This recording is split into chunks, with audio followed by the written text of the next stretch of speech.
Bersama saya telah hadir salah satu sutradara Mo Brothers dari film Killers, Kimo Stambul.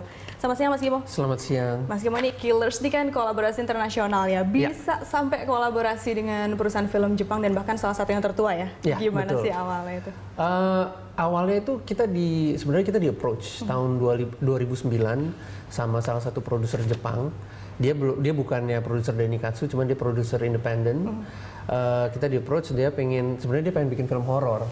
Namun saya sama Timo bilang, aduh kayaknya horor lagi ya, kita dari film horor terus ke horor lagi kayaknya nggak enak.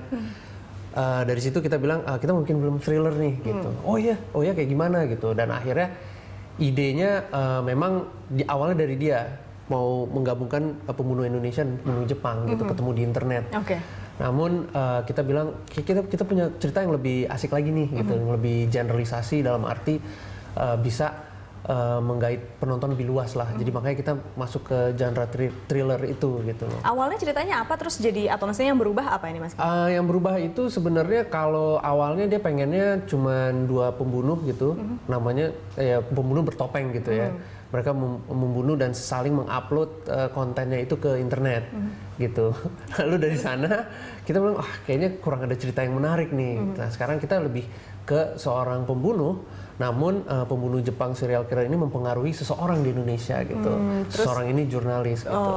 Nah ini kan kolaborasinya ini katanya juga terkait dengan 100 tahunnya perusahaan Jepang, apa Nikatsu tadi ya. Nah ini berarti buat mereka juga yang pertama juga atau seperti apa? Ini yang pertama. Jadi dari tahun 2009 kita akhirnya dapat green light ataupun dapat oke dari perusahaan Jepang itu tahun 2012 gitu. Nah tahun 2012 itu kebetulan 100 tahunnya mereka ingin membuat sebuah kerjasama internasional ke beberapa negara, nggak cuma Indonesia doang. Namun yang berhasil pertama kali Indonesia justru. Gitu. Jadi film kita adalah film yang pertama international collaboration with Nikatsu Corporation yang pertama. Keren. Nah ini kalau untuk Mo Brothers sendiri kita bicara directing nih, ada dua orang ya, Kimo dan Timo. Nah ini ada dua kepala, ada dua pikiran dan pasti nggak bisa seragam terus dong. Nah ini gimana sih directing dua kepala kayak gini Mas Kimo? Memang butuh butuh sesuatu hubungan yang harus bisa connect lah gitu loh. Saya udah tahu nih Timo maunya gimana, Timo juga mungkin tahu maunya saya gimana.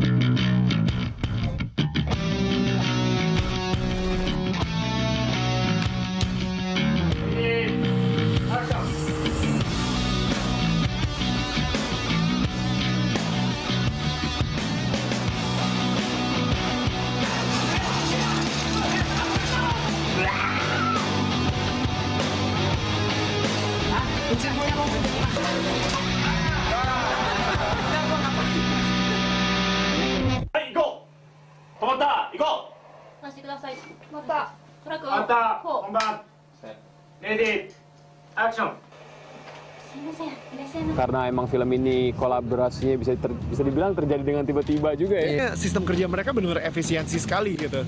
Otomatis kita bakal ngerasa lebih seperti family gitu loh. Apalagi tiap hari gitu yang gitu loh. Karena mereka juga ikut ngangkatin dolinya dan tracknya gitu-gitu. Jadi ya kerasa intim aja sih gitu.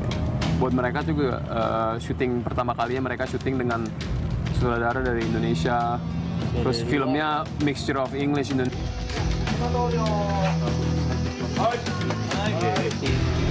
あとなんていうのかな、2人でやっぱりよくどうやってやるのかなって最初思ってたんですけど、 orang-orang yang ada di belakang ini yang super serius dan super jenius. Oke teman-teman, that's a wrap for Killers. Jadi by the end of shooting kita ya itu tadi behind the scene-nya ya Mas Kimo ya. Kita lanjutkan lagi nih. Kita kalau bicara mengenai Mo Brothers nih bikin banyak sekali film tuh horor-horor begitu ya. Dan ini juga masuknya ke gori lagi nih. Sebenarnya apa yang ingin digali sih dari hal-hal seperti itu? Mungkin kita lebih suka mengeksplorasi karakter kali ya. Kalau dari saya, project ini menarik karena kita membicarakan gimana seorang serial killer itu dapat mempengaruhi seseorang yang lagi dalam kebimbangan dalam hidupnya gitu loh. Dan eksplorasi itu cukup menarik untuk kita angkat ke layar lebar gitu ya. Jadi sebenarnya, dan saya suka banget sama Timo film yang seru lah gitu. Lu kalau ke bioskop tuh harus dapatkan sebuah experience gitu. Nggak cuman nonton terus ketawa-ketawa aja. Mungkin komedi juga ada experience ya, cuman kalau thriller kayak kita bisa lebih explore lebih banyak gitu. Dan kalau untuk, pernah nggak ada yang bertanya, mungkin tahu nggak efeknya dengan film-film kayak gini efek ke yang nonton gitu?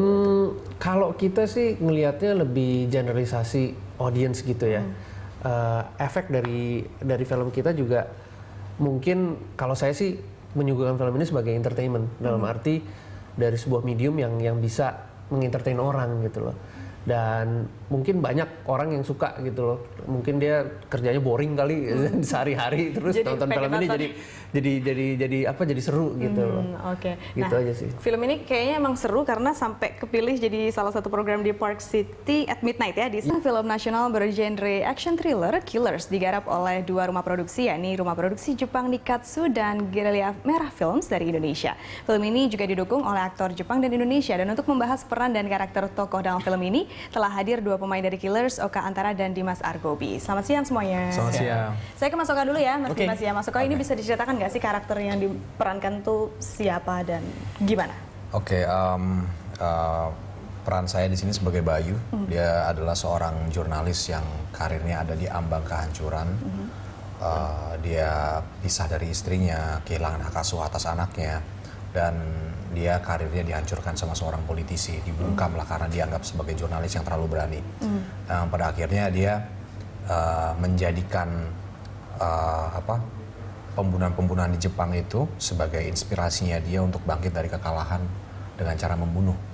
Berarti kayak ada 2 karakter di satu Ya, ada 2 tokoh karakter. gitu kan? Jadi Berarti kan? dia tuh awalnya adalah seorang yang sangat baik sekali, tapi di tengah perfilman dia di tengah film dia ada gejolak itu yang membuat dia menjadi bimbang untuk membunuh atau tidak gitu. Mas Oka ada persiapan khusus nggak sih? Itu kan kayaknya agak gelap gitu ya tokohnya ya? Iya, yang susah buat saya adalah ada di antara 2 sisi itu, baik dan jahat. Saya tidak boleh menunjukkan sisi jahat dan tidak boleh menunjukkan sisi yang baik. Tapi di saat yang bersamaan saya harus mengambil simpati penonton ketika saya membunuh gitu loh.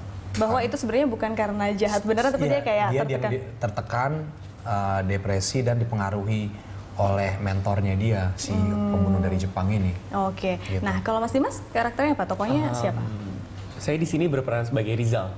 Rizal itu adalah anaknya Dharma. Dharma itu adalah musuhnya. Dharma adalah politisi yang membungkam Oka Baik. itu. Ya, di sini lumayan susah juga perannya ini ya. Jadi Rizal itu sisi lemahnya dari Dharma.